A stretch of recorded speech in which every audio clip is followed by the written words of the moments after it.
जीव विज्ञान में आज की कक्षा का जो हमारा शीर्षक है वह है पुष्प। पुष्प यानी फ्लावर।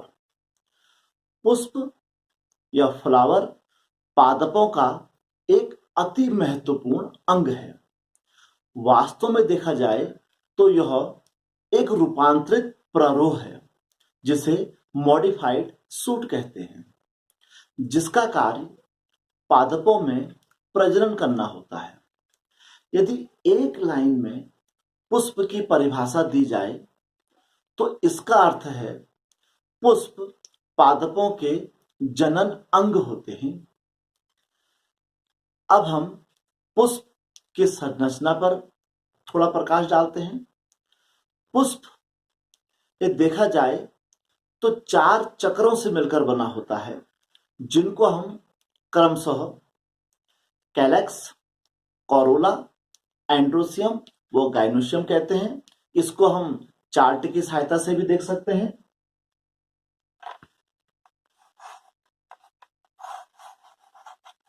फ्लावर यानी कि पुष्प, इसके हम 4 चक्र यहां पर बना लेते हैं। इसका जो पहला चक्र है इसे कैलेक्स या बाह्य दल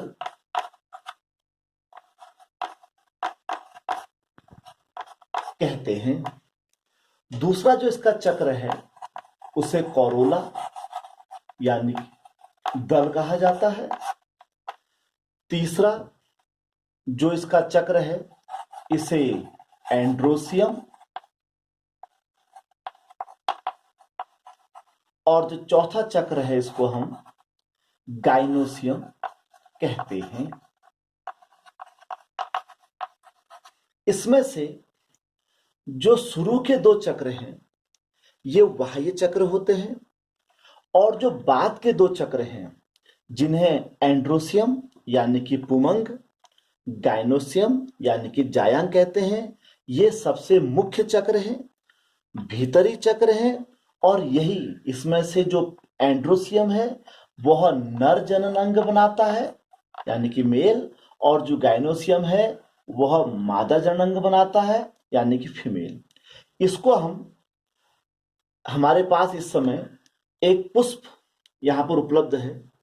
यदि हम इस पुष्प के उसमें देखें तो जो पुष्प का सबसे बाहरी यह जो हरा पार्ट आपको दिखाई दे रहा है इसे कैलेक्स यानी कि बाह्य दल कहते हैं। ये जो कैलेक्स बाह्य दल होता है इसका जो मुख्य कार्य होता है असल में पुष्प की सुरक्षा होता है। जब पुष्प शुरू में बड या कली के रूप में होता है तो उस समय यह इसके बाहरी आवरण को बनाता है, उसकी सुरक्षा करता है। जो दूसरा हम कोरोला यानी कि दल कह रहे हैं, दल से मतलब है हमारा ये, अर्थात जो कि पंखुड़ी वाला हिस्सा है दल, यह कीट पतंगों को आकर्षित करने का कार्य आता है। वह इसकी जो ऑर्डर या खुशबू होती है, स्मेल होती है, उससे कीट पतंगे इसकी ओर आकर्षित होते हैं। जो तीसरा हमने एंड्रोसियम यानी कि पुमंग वाला भाग बताया वह यह है। यह जो पुमंग वाला भाग होता है यह इसके नर जननांग होते हैं, यह तीसरा चक्र है। और जो चौथा और अंतिम चक्र होता है वह इसके अंदर पाया जाता है, जिसे गाइनोसियम या स्त्री केसर कहा जाता है। अब हम इस चार्ट को चित्र के रूप में दिखा देते हैं। अब जो हमने अभी चार्ट और पुष्प के भाग देखे थे उसको हम चित्र के रूप में समझ सकते हैं। यहां पर हम एक पुष्प का एक चित्र बनाते हैं। जीव विज्ञान में चित्रों का बड़ा महत्व है, क्योंकि जब तक आप कोई चित्र के द्वारा कोई चीज नहीं समझाते हैं तब तक आप परीक्षाओं में नंबर गेन नहीं कर सकते हैं। तो यह हमने सामने एक रेखा चित्र बनाया है। इसमें से जो सबसे नीचे है इसे पुष्प वृंत या पेडी सेल कहते हैं। यह पुष्पवृंत है जिसमें पुष्प लगा होता है। ये वाला जो हिस्सा है इसे थैलेमस थैलेमस यानी कि पुष्पासन कहते हैं। यह जो बाहर का हिस्सा है, अभी हमने आपको पुष्प में भी दिखाया था, इसे कैलेक्स कहा जाता है। कैलेक्स जिसे हमने बाह्य दल पुंज कहा था, इसका निर्माण सीपल्स यानी कि बाह्य दल से होता है। यह सबसे बाहरी भाग बनाता है। यह जो हिस्सा है इसे कोरोला कहा जाता है। कोरोला यानी कि दलपुंज, जिसका निर्माण पेटल्स या पंखुड़ियों से होता है। इसका कार्य कीट पतंगों को आकर्षित करना होता है। उसके अतिरिक्त इसमें जो तीसरा चक्र होता है जिसको हमने नर जननांग या एंड्रोसियम कहा था, वह होता है। असल में जो नर जननांग होते हैं उनका निर्माण अर्थात पुमंग का निर्माण जो होता है वह पुंकेसर से होता है। यह एक पुंकेसर रचना है जिसको हम इसके बाद अभी स्पष्ट रूप समझाएंगे। यह तीसरा चक्र बनाता है एंड्रोसियम, और चौथा और सबसे अंतिम चक्र जो होता है उसे कहते हैं गाइनोसियम यानी कि जायांग। यह इस प्रकार से बनाया जाता है। इसका निर्माण कार्पल यानी कि अंडक से होता है। इस प्रकार पुष्प में हमने देखा यह 4 चक्रों से मिलकर बना होता है। सबसे पहला चक्र कैलेक्स यानी कि बाह्य दलपुंज जो सबसे बाहरी होता है। उसके पश्चात कोरोला दलपुंज जो कि पंखुड़ियों से मिलकर बना होता है। तीसरा एंड्रोसियम यानी कि पुमंग जो कि नर जननांग बनाएगा। और चौथा ये हो गया आपका गाइनोसियम जिसे हम कहते हैं जायांग या स्त्री केसर, जो कि इसका मादा वाला भाग बनाता है। इसमें से जो ये 2 शुरू के चक्र होते हैं इन्हें बाहरी चक्र कहते हैं, और जो ये 2 अंदर के होते हैं इनको भीतरी चक्र कहते हैं। अब हम नर और मादा इन दोनों को अलग चित्र बना के देख लेते हैं। अब हम इसको मिटाकर अब हम इसका एंड्रोसियम और गाइनोसियम वाले रीजन को देख लेते हैं। अब हम पुष्प का एंड्रोसियम यानी कि पुमंग वाला जो हमारा चक्र है उसको यहाँ पर बनाते हैं। पुमंग का निर्माण जो होता है वह स्टेमन यानी कि पुंकेसर से होता है। पुंकेसर जो होता है उसके निम्न 3 भाग होते हैं। इसको हम यहाँ पर ड्रॉ कर लेते हैं।